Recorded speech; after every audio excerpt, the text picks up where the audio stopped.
Florian Philippot, bonsoir, merci d'être là. Vous êtes directeur stratégique de la campagne de Marine Le Pen. Donc justement, on vient de le dire, Marine Le Pen a annulé sa participation ce soir à une émission politique sur France 2. Vous avez envoyé un courrier.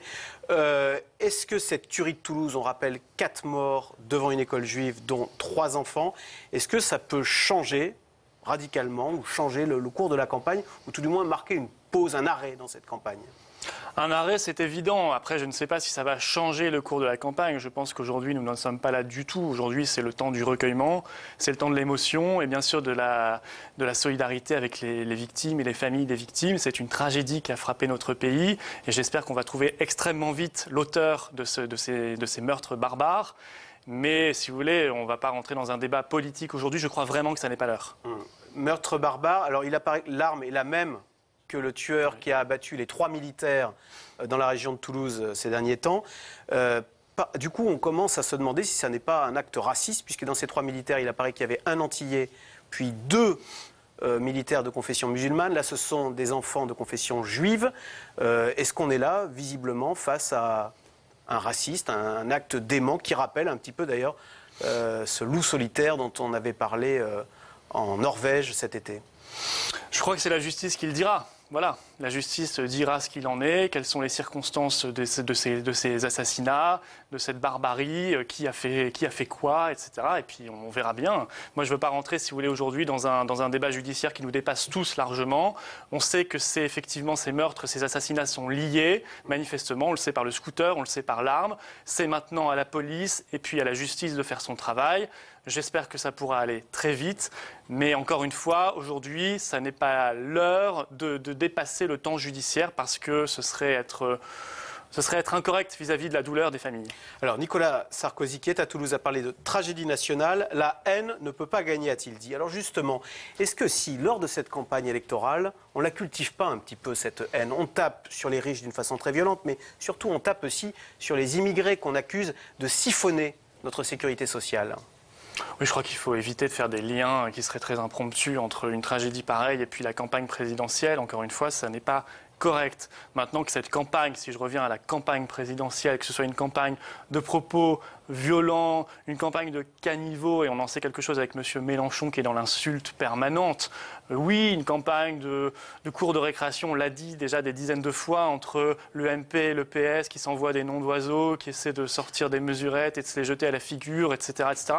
C'est sûr, mais Marine Le Pen, elle l'a déjà dit, elle ne rentrera pas dans cette campagne de caniveau. Elle avait refusé de débattre, et je crois vraiment à juste titre, avec Jean-Luc Mélenchon, parce que Jean-Luc Mélenchon n'était plus dans le débat républicain. Alors, Florian Philippot, ça fait 2 fois que vous citez Jean-Luc Mélenchon. C'est vrai que c'est la nouvelle vedette du paysage politique. Hier, il a pris littéralement la place de la Bastille. Je vous propose d'écouter quelques manifestants très remontés et très pro-Mélenchon qui étaient hier place de la Bastille. Aujourd'hui, on est dirigé par des gens qui s'accaparent un maximum des richesses, un tout petit noyau, alors qu'on est nombreux à crever la dalle. Il y a plein de gens qui réclament qu'une chose, c'est de travailler et vivre de leurs revenus, alors qu'il y a plein de nantis qui ne savent pas quoi faire de leur argent. Emmener mon fils, c'est la première fois, parce que j'ai les boules. Voilà. Donc je crois en l'hôpital public, je crois en l'école publique, et tout est en train de partir.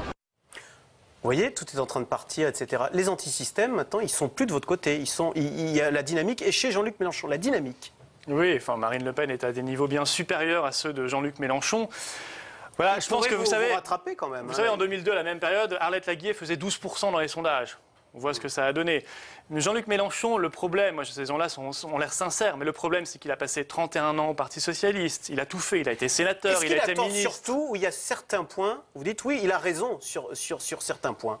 Dans son constat, dans son bilan, bien sûr, quand il dit qu'il y a des inégalités, nous le disons aussi, mais j'attends des réponses. Quand il nous dit qu'il faut faire rentrer toute l'immigration du monde en France, il joue le jeu du grand patronat, il joue le jeu de Nicolas Sarkozy qui fait encore plus d'immigration que Jospin, et le grand patronat veut de l'immigration pour faire baisser les salaires, ils veulent des clandestins comme Jean-Luc Mélenchon, ils veulent la régularisation de tous les sans-papiers comme Jean-Luc Mélenchon parce que ça fait pression à la baisse sur les salaires. Là, il y a quelque chose de contradictoire chez Jean-Luc Mélenchon qui joue contre les intérêts des travailleurs français avec son immigrationnisme forcené. Puis Jean-Luc Mélenchon, c'est un vieux sénateur socialiste qui a passé 31 ans au PS jusqu'en 2008. C'est un peu compliqué de nous faire croire qu'il se repeint aujourd'hui en jeune révolutionnaire. Florian Philippot, pour regagner des voix, vous revenez sur vos fondamentaux, la lutte contre l'immigration, enfin, la critique de l'immigration. Puisque J'ai au fond, vraiment pas le sentiment. Ça marchait pas tellement de parler d'économie. Non, je crois que ça, c'est une analyse de journaliste, mais ça n'est pas une analyse qui est conforme à ce que nous disons. La Là, dynamique de Marine Le Pen a été cassée quand même. Elle piétine, non, je ne crois pas du tout. Elle piétine à 16%. 16, 17, 18 selon les sondages, qui me semble être un excellent niveau. Nous n'avons jamais fait autant à un mois et quelques jours de l'élection présidentielle. Ça me semble extrêmement bon. En Corse, elle a fait un meeting samedi. Elle a parlé de l'emploi, elle a parlé de l'insécurité et de l'immigration aussi, c'est vrai. Elle parle des sujets fondamentaux et des solutions qu'elle souhaite apporter aux Français. Voilà. Et c'est vrai que j'ai le sentiment dans cette campagne qu'on a des candidats qui font des coups de communication, le PS, l'UMP. On a des candidats qui n'existent plus, François Bayrou, je ne sais plus ce qu'il dit. On a Jean-Luc Mélenchon qui est, encore une fois, dans une démarche insincère vis-à-vis des travailleurs français parce qu'il leur promet la lune, mais il a fait l'inverse et parce qu'il est pour cette immigration de masse. Et puis on a Marine Le Pen qui est vraiment pour un modèle alternatif du point de vue économique, social, mais également du point de vue de l'État régalien, de l'insécurité et de l'immigration. Alternatif, on avait eu l'impression à un moment que la stratégie de Marine Le Pen était de dédiaboliser le Front National pour en faire plus ou moins un parti de gouvernement.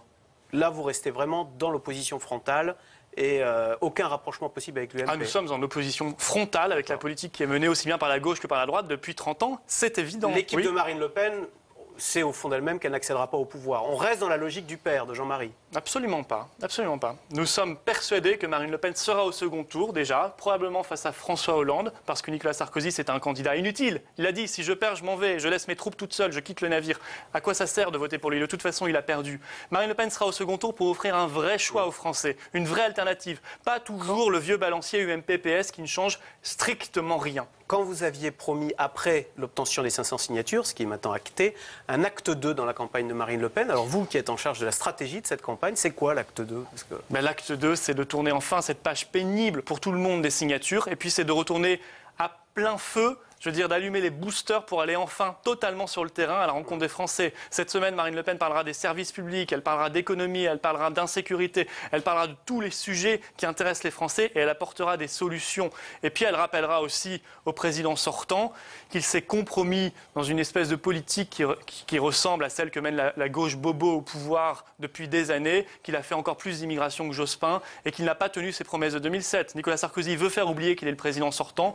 Nous allons lui rappeler aussi toutes les trahisons vis-à-vis de ce qu'il avait promis en 2007. Pourquoi vous donnez l'impression de taper plus fort contre Nicolas Sarkozy que contre François Hollande? Parce que vous vous dites il y a des voix récupérées chez... Ce sont les mêmes, ce sont des frères siamois qui font la même politique. Mais ce que je condamne à l'UMP... Quand vos électeurs à 43% au deuxième tour voteront Nicolas Sarkozy, vous dites qu'ils ont tort? Non, nos électeurs au second tour, ils voteront Marine Le Pen. Oui, enfin, ils voteront pas Nicolas Sarkozy, il n'y sera pas. C'est une hypothèse peu probable que Marine Le Pen... Alors là, vous verrez. Vous verrez, dans 5 semaines, tout le monde aura des surprises. Ce que nous reprochons à l'UMP et à Sarkozy, c'est de s'être fait contaminer par une culture de gauche bobo, aussi bien sur l'insécurité, où on trouve toujours des excuses pour vous croyez que ceux qui ont commis l'acte, sa vraie nature est pour les beaucoup plus à victimes. droite?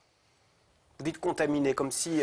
Moi, j'ai le sentiment que Sarkozy il avait promis en 2007 la fermeté, il avait promis, je ne sais pas, il avait promis la fermeté, il avait promis moins d'immigration, il avait promis une Europe qui protège. Finalement, il a fait comme la gauche, il a fait le laxisme. On trouve des excuses pour les criminels, mais jamais pour les victimes. On a fait encore plus d'immigration que Jospin, etc., etc. On a fait l'ultralibéralisme, on a fait l'Europe de Bruxelles. Il reste un mois avant le premier tour. Comme la gauche. Première campagne de Marine Le Pen. On dit qu'elle est fatiguée en ce moment. C'est normal. Je crois que tous les candidats sont plus ou moins fatigués parce que la campagne, c'est difficile, mais elle est surtout pleine d'énergie et pleine de dynamisme. Et je pense que les gens qui l'ont vue en meeting récemment l'ont constaté. Justement, il paraît qu'en Corse, elle bafouillait un petit peu, qu'elle était un peu fatiguée. Écoutez, moi, j'ai pas pu y aller malheureusement, mais j'ai vu le discours en direct. Je pense pas du tout. Le drapeau corse derrière, quand on est au Front National, bon, il n'y a pas une petite incohérence? Non, pas du tout. Ce qu'on défend, si vous voulez, c'est les identités, notamment l'identité nationale, qui s'oppose à ce mondialisme qui veut tout uniformiser sur la planète. Merci Florian Philippot, directeur stratégique de la campagne de Marine Le Pen. Merci.